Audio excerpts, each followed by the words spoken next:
अस्सलाम वालेकुम व्यूवर्स। आज बीम का लेक्चर 2 है। बीम्स का लेक्चर 2, इसमें हम पढ़ेंगे शेयर फोर्स और बेंडिंग मोमेंट। शेयर फोर्स क्या होती है और बेंडिंग मोमेंट क्या होता है बीम्स में। The algebraic sum of vertical forces at any section of a beam to the right और left of the section is known as shear force. Shear force vertically force होती है जो कि beam पे एक्ट करती है। जब हम बीम को किसी भी जगह से काटते हैं तो उसके ऊपर एक शेयर फोर्स एक्ट करती है, जैसे कि एक कुल्हाड़ी एक दरख्त के ऊपर जैसे एक्ट करती है ना वर्टिकली, इसी तरह एक शेयर फोर्स भी एक्ट करती है। और बेंडिंग मोमेंट क्या होता है? The algebraic sum of the moments of all the forces acting to the right और left of the section is known as bending moment. Bending moment जैसे एग्जांपल्स हम समझ लेते हैं। ये एक बीम है, पिन जॉइंट लगा हुआ है, रोलर लगा है और डिस्टेंस दिए हुए हैं और एक 20 किलोन्यूटन के ऊपर फोर्स भी लगी हुई है। जब भी क्वेश्चन आए सबसे पहले हमने क्या करना है? फ्री बॉडी डायग्राम बनानी है। ये पिन जॉइंट है। पिन जॉइंट पे लास्ट लेक्चर में जैसे हमने बताया था, पिन जॉइंट पे हमेशा दो फोर्सेस लगती हैं। ये एक्स की तरफ भी मूव नहीं कर सकता और वाई की डायरेक्शन में मूव नहीं कर सकता, लेकिन ये पिन जॉइंट है तो इसका मूवमेंट एक होगा, ये ऊपर नीचे ऐसे हो सकता है। लिहाजा मैं इस पर मूवमेंट नहीं लगाऊंगा क्योंकि हमने फोर्स उस तरफ लगानी है जिस तरफ रुकावट हो। अब ये ऊपर नीचे तो हो सकता है, घूम सकता है, इसलिए इसके ऊपर मैं मूवमेंट नहीं लगा रहा, सिर्फ ए एक्स और ए वाई की फोर्सेस लगा रहा हूँ। और ये 20 किलो न्यूटन की वैसे ही आ गई। और ये रोलर है, रोलर सिर्फ नीचे से ऊपर को लगा रहा है, ये एक्स की डायरेक्शन में मूव कर सकता है। लिहाजा मैंने एक्स की डायरेक्शन में फोर्स नहीं लगाई, सिर्फ बी वाई लगाई है। ये लास्ट लेक्चर आप देख लीजिएगा। तो अब शेयर फोर्स और बेंडिंग मोमेंट, अब उसकी रिक्वायरमेंट है क्वेश्चन की कि हमें ना इस एक बीम दिया हुआ है, इसमें शेयर फोर्स और बेंडिंग मोमेंट निकाल के दिखाओ किसी भी पॉइंट पर। मैंने एक पॉइंट एक्स डिस्टेंस एक्स पर इसको कट कर दिया, बीम को कट कर दिया। तो जब कट किया तो इसका एक जिसने कट किया वो फोर्स होगी शेयर फोर्स, उसको हम वी से रिप्रेजेंट करते हैं। और इस पे एक फोर्स और एक्ट कर रही होती है जिसको हम एक्सल फोर्स कहते हैं, उसको हम पी से डिनोट करते हैं। और एक मूवमेंट भी होता है जब हम काटते हैं, वो होता है ये मूवमेंट है, ये आर राइट हैंड मूवमेंट, मतलब कि राइट जन्म से हम जब मैंने काट दिया तो मैं भी एरिया ले सकता था, मतलब कि इधर से बी वाई आ जाता, 20 किलो न्यूटन आ जाता, तो ये इधर का आ जाना था एरिया। तब इसकी डायग्राम कैसी बननी थी? तब इसकी डायग्राम कुछ यूँ बननी थी, इस तरह इस तरह इस तरह, और ये बी वाई आ जाना था, बी वाई, ये ऊपर आ गई 20 किलो न्यूटन की फोर्स, ये 2 मीटर का डिस्टेंस था। लेकिन मैंने ये क्या करना था, मैंने ओरिजिन यही रखना था। तो मेरा एक्स क्या होना था, यहाँ से लेकर यहाँ तक एक्स। अब मुझे ये डिस्टेंस पता है, ये मुझे नहीं पता था अभी कितना है। जहाँ तक काटा वहाँ तक एक्स है, लेकिन मुझे टोटल डिस्टेंस तो पता है ना, टोटल कितना है। टोटल 2 और 2 4 हो गया। तो मैं ये निकालने के लिए क्या करूँगा, ये निकालने के लिए मैं 4 में से क्या निकाल दूँगा। अब चूँकि मुझे ये डिस्टेंस चाहिए था, ये यहाँ से लेके यहाँ तक कितना डिस्टेंस है, तो वो हो जाएगा टोटल 4 है, 4 माइनस एक्स। और यहाँ पे जब मैं शेयर फोर्स यहाँ पे हो जाएगी, ये सब कुछ उल्टा हो जाएगा। ये एक्सल फोर्स आ गई, शेयर फोर्स ऊपर को लगेगी अब वी, और मोमेंट भी ऊपर को, जस्ट ये चीज़ें चेंज होंगी। लेकिन जब वो इनके साथ नेगेटिव साइन आ जाएगा तो हमें पता चल जाएगा कि ये कैसे चेंज हो रही हैं। ये अब जब हम क्वेश्चन करेंगे ना एक, तो हमें ये हमारे लिए आसानी हो जाएगी। अब मैं सारा कुछ इधर से लूँगा, लेकिन ओरिजिन मेरा यही रहेगा। ये बात आपने बस याद रखनी है। बच्चे क्या करते हैं, ओरिजिन भी फिर इसी को ले लेते हैं, ओरिजिन इसको लेना, ओरिजिन फिर यही रखना है। लेकिन ये एक मुश्किल तरीका हो जाता है, ये आसान है लेकिन आपको पता तो होना चाहिए ना, इसलिए मैंने ये बताया। एक एग्जांपल करते हैं। ये एक पिन जॉइंट लगा हुआ है, ये बीम है, इसके ऊपर एक रोलर लगा हुआ है, 5 किलो न्यूटन की फोर्स एक्ट कर रही है। इसकी मैंने फ्री बॉडी डायग्राम बना ली, ए एक्स ए वाई लगा लिया, पिन जॉइंट है चूँकि, और ये रोलर लगा हुआ है, बी वाई लगा दिया, 5 किलो न्यूटन वैसे लगा दिया। अब सबसे पहले तो मुझे इसकी एक्सटर्नल फोर्सेस पता होनी चाहिए, बी वाई, ए वाई और ए एक्स। और बीम में एक बात आपने हमेशा याद रखनी है, ए एक्स हमेशा ज़ीरो ईस्ट का रहता है, क्योंकि बीम में एक्स की डायरेक्शन में कोई फोर्स होती नहीं है, सिर्फ क्योंकि ये लोड कैरी करने के लिए होती है ना, इनके ऊपर सिर्फ वाई की डायरेक्शन में फोर्सेस होती हैं। तो अब मैं क्या करूँगा, sigma F of X as we know, sigma F of X मतलब कि एफ की डायरेक्शन में जितने भी फोर्सेज एक्ट कर रही हैं, ए एक्स कर रही है, A X is equal to zero, ये देखा ये ज़ीरो आ गई, और कोई एक्ट करेगी नहीं। अब sigma F of Y, Y की डायरेक्शन में कितनी फोर्सेज है, मैंने ये देखे, ये अपने साइन लाजमी लगा देना, इससे पता चल जाता है कि आप किस तरफ को पॉजिटिव ले रहे हैं। मैं ऊपर को पॉजिटिव ले रहा हूँ। अब ये देखें sigma F of Y, A Y की जानिब एक फोर्स लग रही थी, मैंने ए वाई लिख दिया, बी वाई ऊपर को लग रही है, बी वाई लिख दिया, लेकिन ये एक 5 किलो न्यूटन ये नीचे को लग रही है, तो मैंने इसके नेगेटिव साइन लगा दिया, -5 इज इक्वल टू ज़ीरो, और कोई फोर्स नहीं है, ये हो गया। अब मेरे पास ए वाई और बी वाई यहाँ से नहीं निकल सकते, तो मैं क्या नेक्स्ट स्टेप पे चला जाऊँगा, मैं मूवमेंट निकाल लूँगा। मूवमेंट अबाउट ए के गिर्द ये मूवमेंट मैं निकाल सकता हूँ, इसके गिर्द तो निकाल नहीं सकता, क्योंकि इधर तो रोलर लगा हुआ है, पिन तो है ही नहीं। यहाँ पे निकाल सकता हूँ ना, क्योंकि यहाँ से वो ऊपर को मूव कर सकता है इसके पॉइंट के गिर्द, तो मैं मूवमेंट अबाउट ए लूँगा। जब मैंने मूवमेंट अबाउट ए लिया तो इसकी मैंने एक डायरेक्शन शो कर दी कि मैंने इसको एंटी क्लॉकवाइज पॉजिटिव लिया हुआ है। अब जब मैंने एंटी क्लॉक पॉजिटिव लिया हुआ है तो मैं इसका आसान तरीका ये है, यहाँ पे बच्चे गलती कर जाते हैं, ए के ऊपर ऐसे आपने हाथ रख लेना है, अपनी फिंगर रख लेनी है और आगे चले जाना है, देख लेना कहाँ पे फोर्स लग रही है, ये फोर्स लग रही है 5 किलो न्यूटन, नीचे ऊपर देखते जाना है, ये 5 किलो न्यूटन फोर्स लग रही है, 5 किलो न्यूटन, 5 मैंने लिख दिया, और इसका डिस्टेंस परपेंडिकुलर कितना है, यहाँ से यहाँ 1 है, लिख दिया। लेकिन चूंकि ये नीचे को है, यहाँ से ये देखें मैंने क्या किया हुआ है, मैंने एंटी क्लॉकवाइज पॉजिटिव लिया हुआ है, ये कि चूंकि ये नीचे को है तो मैंने इसके साथ नेगेटिव साइन लगा दिया। अब फिर यहाँ पे आ जाना है, यहाँ पे फिंगर आपने रखनी है, फिर इससे आगे चले जाना, ऊपर नीचे देखते जाना है, ये बी वाई एक फोर्स लग रही है, बी वाई मैंने लिख दिया। अब इसका यहाँ से यहाँ तक परपेंडिकुलर डिस्टेंस कितना है, 1 और 1 2 लिख दिया है। चूँकि ये ऊपर को है, एंटी क्लॉकवाइज है, तो मैंने इसको पॉजिटिव लिख लिया, B Y into 2 is equal to 0। अब यहाँ से मैंने बी वाई निकाल लिया, बी वाई को मैंने इस इक्वेशन 1 में पुट किया, तो वहाँ से मेरे पास ए वाई भी आ गया। सिंपली ये हमारे पास आ गई सारी एक्सटर्नल फोर्सेस। ये क्या करना है, अब अपने वो जो ए वाई और बी वाई निकालनी है, वो फोर्सेस उस बीम के ऊपर लगा देनी है। अब पहले हमने ए वाई और बी वाई सिंपल लिखा हुआ था, अब उनकी जो वैल्यू आई मैंने वो लिख दी। अब इसको 2 बार हमने काटना है, जहाँ फोर्स लग रही है उससे एक बार पहले और एक बार बाद में। मैंने एक बार पहले काटा कोई डिस्टेंस एक्स पे, मुझे नहीं पता क्या डिस्टेंस है, और ए वाई मैंने लगा दी वैसे ही, और जो पॉइंट था वहाँ पे मैंने एक्सल फोर्स, शेयर फोर्स और बेंडिंग मोमेंट लगा दिया। अब यहाँ पे मैंने ये फाइंड आउट भी करनी है, मैंने वी भी निकालना है, पी भी निकालना है, और ये मोमेंट भी निकालना है। सिग्मा एफ ऑफ एक्स, अब पी की तरफ क्या थी, P is equal to 0, sigma F of Y लगाऊंगा इज़ इक्वल टू 0। ये मैं ऊपर को पॉजिटिव ले लेता हूँ, तो ये क्या होगा, ये ऊपर को है, ये आ जाएगा 5/2, और ये नीचे को है, ये नेगेटिव आ जाएगा, v इज़ इक्वल टू 0 और कुछ भी नहीं है। तो v इज़ इक्वल टू किसके आ गया, मैंने v is equal to 5/2 kilo newton, ये मेरे पास आ गया v।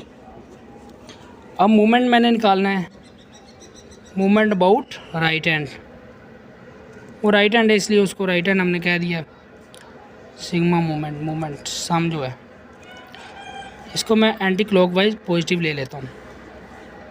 अब यहाँ पे मैंने मूवमेंट लेना है, तो एक मूवमेंट इसके ऊपर भी है, पहले मैं वो लिख लूँगा, और वो है भी एंटी क्लॉक, तो पॉजिटिव आएगा m। फिर यहाँ पे मैं फिंगर रख लूँगा और आगे देखूँगा कौन सी फोर्स लग रही है, ये फोर्स लग रही है, लेकिन ये उसकी क्लॉकवाइज को लग रही है, लेकिन मैंने एंटी क्लॉकवाइज पॉजिटिव लिया है, तो लिहाजा मैं नेगेटिव लगाऊँगा, साइन नेगेटिव, उसके बाद 5/2 और परपेंडिकुलर डिस्टेंस कितना है x is equal to 0, m is equal to आ गया 5/2 x। अब ये जो हमने निकाला है, ये अब x आ गया, ये 0 से 2 तक के लिए है, मैं यहाँ पे लिख दूँगा 0 छोटा है x से और x छोटा है 2 मीटर से। मतलब कि 0 और 2 के दरमियान हमारे पास ये बनेगा, हमारे पास शीयर फोर्स ये आएगी और बेंडिंग मोमेंट ये बनेगा। अब यहाँ के लिए मैं मोमेंट चूँकि एक्स है, मैं यहाँ पे 1 और 2 पुट करके देख लूँगा क्या आंसर आता है। मैं यहाँ पे ये एक आपने बॉक्स बना लेना है, इससे आसानी हो जाती है काम में। ये देखें, ऐसे कर लेना है।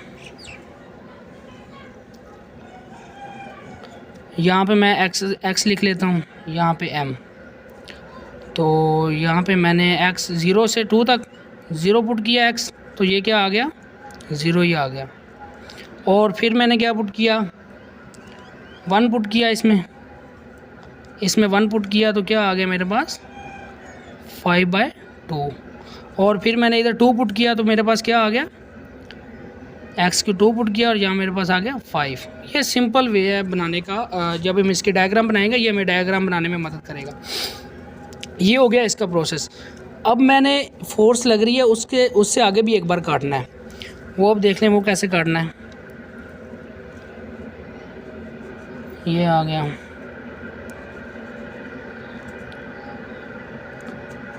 ये कोई x डिस्टेंस में हमने काट लिया, x डिस्टेंस है, जहाँ पर काटना है वो x डिस्टेंस होगा। और ये ऊपर फोर्स लग रही है, फोर्स भी अंदर आएगी, ये वाली, ये जो फोर्स 5 किलो न्यूटन की लग रही है ये अंदर आ जाएगी 5 किलो न्यूटन। हमें ये डिस्टेंस पता है कितना है 2 मीटर। और यहाँ पे वही जो लग रही है 5/2। और यहाँ पे एक्सल फोर्स जैसे बताया था P, और ये शीयर फोर्स V, और ये मोमेंट M। लेकिन अब मुझे ये डिस्टेंस पता है, ये सारा भी पता है, लेकिन ये डिस्टेंस नहीं पता। ये डिस्टेंस क्या होगा, टोटल x है, x में से मैं क्या निकाल दूँगा 2 निकाल दूँगा, तो ये आ जाएगा x - 2। ये डिस्टेंस भी हमारे पास आ गया। अब फिर वही काम करना है, यहाँ पे सिग्मा एफ ऑफ एक्स निकालना है, सिग्मा एफ ऑफ वाई निकालना है। Sigma F of X is equal to 0, इधर को पॉजिटिव लिया हुआ है, ये एक्सल फोर्स आ जाएगी P इज इक्वल टू 0। ये में से 0 ही आया करेगी, लेकिन निकालनी है, ये पार्ट होता है क्वेश्चन का। y is equal to 0। अब y में कौन सी है, ये होगी, ये ऊपर को मैंने इसको पॉजिटिव ले लिया 5/2, और 5/2 आगे आ जाएगा। और कौन सी लग रही है, ये नीचे को लग रही है, ये नेगेटिव आ जाएगा v। और ये भी 5 किलो न्यूटन नीचे को लग रही है, ये भी आ जाएगा -5 इज इक्वल टू 0। और v इज इक्वल टू आ जाएगा -5/2 किलो न्यूटन। ये आ गया हमारा v। अब बेंडिंग मोमेंट निकालना है। Bending moment about right hand sigma निकाल लेना साथ में, इज इक्वल टू 0। और ये आ जाएगा एंटी क्लॉकवाइज, हमने पॉजिटिव ले लिया। अब यहाँ पे हम मोमेंट ले रहे हैं, एक मोमेंट इसके ऊपर ही है और उस साइन को ये वो मैं लिख लेता हूँ m। और फिर इधर फिंगर रख लेनी है जैसे बताया था, और आगे आ जाना। ये 5 लग रहा है, और 5 किधर को लग रहा है, एंटी क्लॉक ही लग रहा है, तो मैं इसको पॉजिटिव 5, और इसका डिस्टेंस कितना है x - 2। ये देखा, इसकी हमें ज़रूरत पड़ गई x - 2 की। अब मैं क्या करूँगा, अब इधर फिंगर रख ली, ये हो गया। अब आगे आ गया, आगे ये लग रहा है, लेकिन ये क्या क्लॉकवाइज लग रहा है, तो पहले तो नेगेटिव साइन लगाऊंगा, नेगेटिव 5/2। डिस्टेंस कितना है टोटल x लिख दूंगा, इज इक्वल टू आ गया 0। ये हमारे पास मोमेंट आ गया, m इज इक्वल टू हो जाएगा /2x + 10। अब इसी तरह ये कहाँ से कहाँ तक था, ये 2 से लेके 4 तक, मतलब कि ये टोटल डिस्टेंस 4 है ना, तो 0 से 2 तक हमने निकाल लिया था। अब 2 से 4 तक के लिए ये है 2, x से, और x छोटा है 4 से। ये बात बस आपने याद रखनी है। अब इसकी भी हम इसी तरह एक वो बना लेंगे, वो इसका डब्बा एक बना लेंगे, तो वो देख लें वो कैसे बनना है। बस ये डब्बे तक काम ज़रूर मतलब कि समझने वाली बात है, इससे आगे हमने सिर्फ इसको अप्लाई करना होता है। अब ये x आ गया, ये m आ गया। अब x में क्या पुट करूँगा, 2 तो उधर पुट कर लिया था, अब 3 पुट करूँगा। जब 3 पुट करूँगा तो मेरे पास इसका आंसर आ जाएगा 3 पुट करूँगा तो 5/3 आ जाएगा। जब 4 पुट करूँगा तो क्या आ जाएगा, मेरे पास ये 0 आ जाएगा। तो ये मैंने निकाल ली, m मेरे पास निकला है। यहाँ पे जब x की जगह मैंने 3 पुट किया तो 5/3 आ गया, और जब 4 पुट किया तो ये 0 आ गया। अब हम चलते हैं इनकी डायग्राम की तरफ। शेयर फोर्स और बेंडिंग मोमेंट की डायग्राम जो हमने बनानी है ना, अब उसकी तरफ चलते हैं। अब यहाँ पे हम आ जाते हैं। यहाँ पे हमने ये शेयर फोर्स की डायग्राम है। शेयर फोर्स इसे SF भी लिख देते होते हैं, और ये बेंडिंग मोमेंट की है, मोमेंट। अब आपने सिर्फ ये चीज़ समझनी है कि ये कैसे बनती हैं। मेन टॉपिक यही है हमारा। जब हमारे पास डिस्टेंस था 0 से 2 के दरमियान तो हमारे पास v आया 5/2, जैसे भी हमने निकाला। और जब डिस्टेंस था 2 से x और 4 तो v हमारे पास आया 5/2, लेकिन नेगेटिव का। अभी हम निकाल के आए हैं। तो सिंपली मैं क्या करूँगा, इसकी डायग्राम बनाने के लिए मैं कहता हूँ ये v मैंने ले लिया, ये x ले लिया। x क्या है, 1 2 3 और 4। हमारे पास 4 ही x है ना, मतलब 4 तक डिस्टेंस है। और ये v हमारे पास 1 आ गया था 5/2। मैं कहता हूँ भी 5/2 यहाँ पे है, और नेगेटिव है 5/2, तो इसको मैं नीचे ले आऊँगा, नेगेटिव 5/2। अब ये 5/2 कहाँ तक था, 2 तक के लिए। ये देखिए 0 से 2 तक के लिए। तो मैं क्या करूँगा, यहाँ से एक सीधी लाइन ले जाऊँगा 2 तक। इसके बाद 2 से 4 तक क्या है, नेगेटिव 5/2। तो मैं इसको नीचे ले आऊँगा सीधा इसके बाद इधर। अब यहाँ से 4 तक सीधा मैं ले जाऊँगा इधर। बस ये इसकी बन गई शेयर फोर्स डायग्राम। बहुत सिंपल है। और अब जो हमने पीछे एक वो कॉलम नुमा बनाया था इस तरह का डब्बा, उसको मैं दोबारा आपके लिए इधर बना देता हूँ, आसानी हो जाएगी। अब इसकी डायग्राम कैसे बनेगी, x मैं इधर लिख देता हूँ, 1 है, 2 है, 3 है, और ये 4। अब ये मेरे पास क्या है, ये 0 है, ये m वाली लाइन है, ये हो गया 0।